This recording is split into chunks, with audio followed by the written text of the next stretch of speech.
नमस्कार शेतकरी मित्रांनो, जय सद्गुरू मित्रांनो. सकाळी आपण एक व्हिडिओ बनवला होता की ओला दुष्काळ आता जाहीर होणार आहे.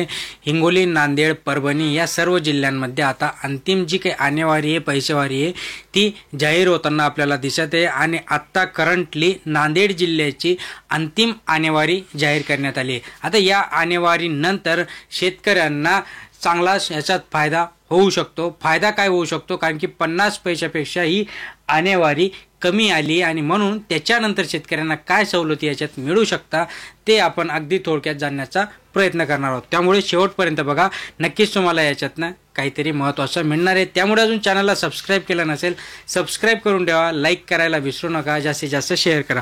बघा, ही जी काही अंतिम आणेवारी असते या आणेवारीनुसार एकतर ओला दुष्काळ किंवा कोरडा दुष्काळ हा जाहीर केला जात असतो. आता ही जी आणेवारी आहे ही आणेवारी प्रत्येक जिल्हा आपापल्या जिल्ह्याची जाहीर करत असतो. तसंच आता नांदेड जिल्ह्याची आपल्याकडे आली आहे. आता नांदेड जिल्ह्याचा जर विचार केला तर ओव्हरऑल जर जिल्ह्याचा विचार केल्यानंतर आपल्याला हे याच्यात दिसतं की जी ओव्हरऑल आणेवारी आहे ती 47.50 पैसे इथे त्यांनी जाहीर केली.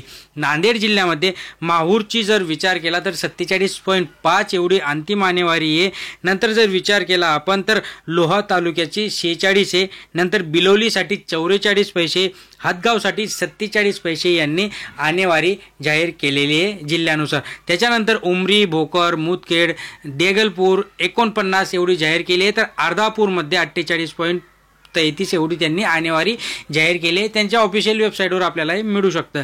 हिमायतनगर, मुदखेड, नंतर किनवट, नांदेड, धर्माबाद, कंधार इथे त्यांनी 48 पैसे एवढी आणेवारी जाहीर केली आहे. नंतर नायगावचा जर विचार केला तर 48.3 एवढी त्यांनी अंतिम आणेवारी इथे जाहीर केली. आणि या सगळ्या गोष्टी जाहीर केल्यानंतर त्यांनी आपल्याला या जर 50 पैशापेक्षा कमी आणेवारी आली तर आपल्याला शासनाकडून ज्या काही येणाऱ्या योजना असतात त्या योजनांचा आपल्याला थोडाफार लाभ मिळत असतो. जसं की शेतकऱ्यांसाठी जे काही वीज बिल असतात ते वीज बिलामध्ये कुठेतरी सवलत किंवा माफी देण्यात येते. त्याच्यानंतर शेतकऱ्यांचं मुलांचं जी काही फी असते त्या फीमध्ये थोडंफार कन्सेशन देण्यात येतं.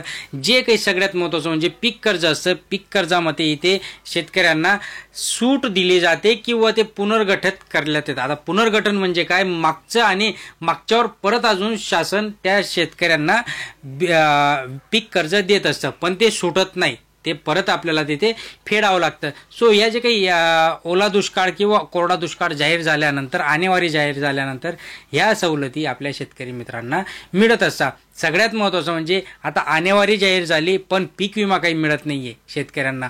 तो पीक विमा देखील कधी मिळणार, त्या संदर्भातील अपडेट, त्या संदर्भातील GR ज्या काही गोष्टी असतील त्या नक्कीच आपण जाणून घेणार आहे.